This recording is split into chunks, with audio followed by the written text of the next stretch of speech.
What's going on, guys? Welcome back to another episode of Dishes and Fishes, where I show you how to cook and set hooks.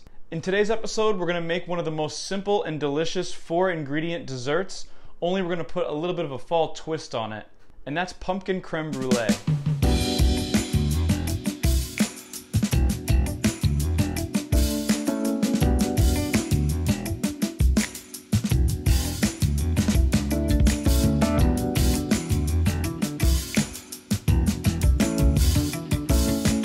Creme brulee is a great dessert. You can serve it all year round. It kind of gives your guests more of like a fancy dessert than opposed to cake or ice cream.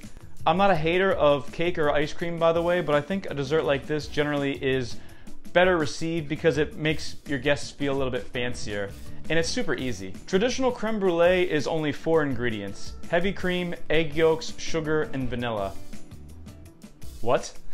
Easy. So our creme brulee is going to have those 4 ingredients, but we're also going to incorporate a little bit of pumpkin puree and pumpkin spice to make it more of a fall themed dessert. I've tried making creme brulees with milk and almond milk, and there's really no substitute for heavy cream. Yes, it's fattier, yes, it's more calories, but you shouldn't be eating creme brulee if you want to diet anyway. So let's get into the ingredients. So this is going to be enough ingredients to make 6 creme brulees. So you're going to need 5 ounces of egg yolks. I'm using duck eggs for this recipe because they're generally fattier, which makes this dessert more rich and delicious, and I got them locally here in Connecticut. And for the record, a chicken egg yolk generally weighs a little bit less than an ounce, so you're gonna need 5 to 6 egg yolks. You're gonna need a little bit more than half a liter of heavy cream, 0.6 liters, 1/3 to half a cup of pumpkin puree. And when you get the pumpkin puree, check the ingredients out, make sure it's all pumpkin. Some of these other ones have additives in them and it'll make your final product a little bit too watery. A few teaspoons of vanilla extract, or if you're hardcore, you can use vanilla beans, some pumpkin spice, and half a cup of sugar.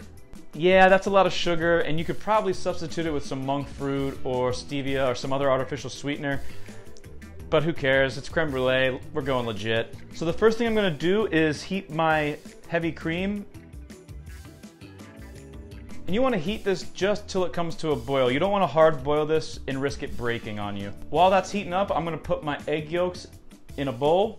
Can't waste any of these golden delicious fatty gifts from those ducks. Now I'm going to combine half of my sugar with these egg yolks, and then I'm just going to whisk that together until it's nicely incorporated.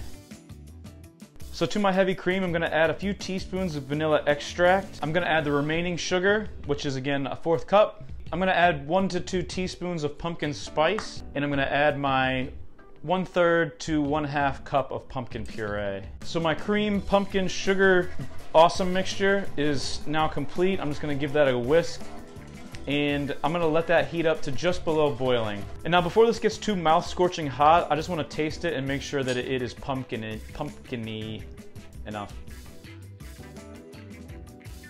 And it is. So this is almost the right temperature here, and this is really the only thing in this recipe that you can screw up. As you can see, it's been pretty easy up to this point. So what I'm going to do next, when this is just below boiling, or like 180 degrees if you want to measure it, I'm going to temper the heavy cream mixture into my egg yolk mixture. So I'm going to add it very slowly, and I don't want it to cook my egg yolks. So it's better to go super slow in this case. So take your time. You don't want to cook those egg yolks because then you have to start over.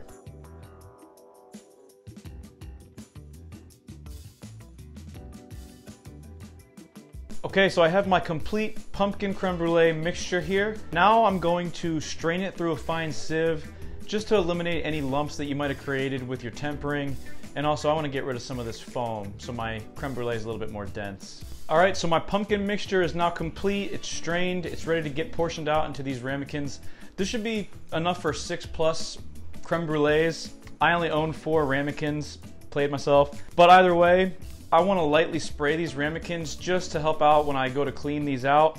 Alright, so my creme brulees are portioned out, they're ready to get baked off. You're gonna bake them in a Pyrex dish like this, or some type of deep dish where we can add our water bath. Now before I bake it off, just a little pro tip: if you have these little bubbles on the top, if you just quickly flash them with a blowtorch, the bubbles will disappear and you'll have a nice smooth top to your creme brulee.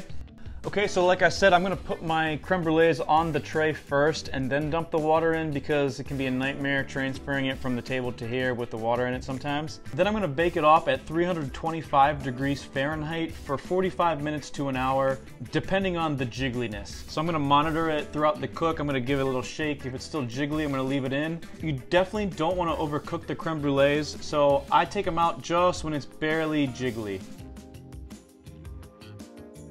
Alright guys, so I just pulled my creme brulees out of the oven. They look pretty nice. I tested them with the jiggliness test. You can see they still jiggle a little bit, but they'll set up in the fridge. So I'm going to take them out of this, set them on a sheet tray or something, and throw them in my fridge for a few hours, or overnight is fine, and go from there. Alright guys, so now that my creme brulees have been in the fridge for a while, they've chilled, they've set up, it is time to brulee them and put that nice crispy sugary crust on the top. So all we're gonna do is put a nice coating of sugar around the entire top surface of the creme brulee. Make sure you get into the corners here, or else you're just gonna have a nice crispy spot in the middle. So we wanna make sure that entire layer is nice and crispy. Then we're gonna take our blowtorch and very carefully flash the top until it's nice and caramelized, not burnt. And finish it with some pumpkin spice, and she's ready to rock.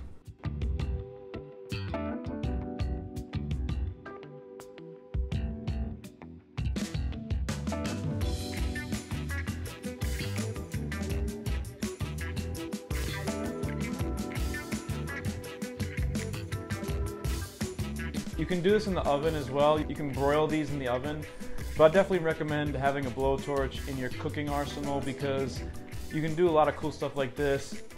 If you watched my enchilada video, I concassed tomatoes with it. You can sear the outside of various meat items. Definitely a good thing to have in your arsenal. Alright guys, so that's it. So after you have them nice and bruleed, it should be, nice and crispy, crunchy, sweet on top, and they're ready to eat. So try these out. Halloween, Thanksgiving, Christmas, super simple dessert. And I know your guests will love it. So thanks for watching.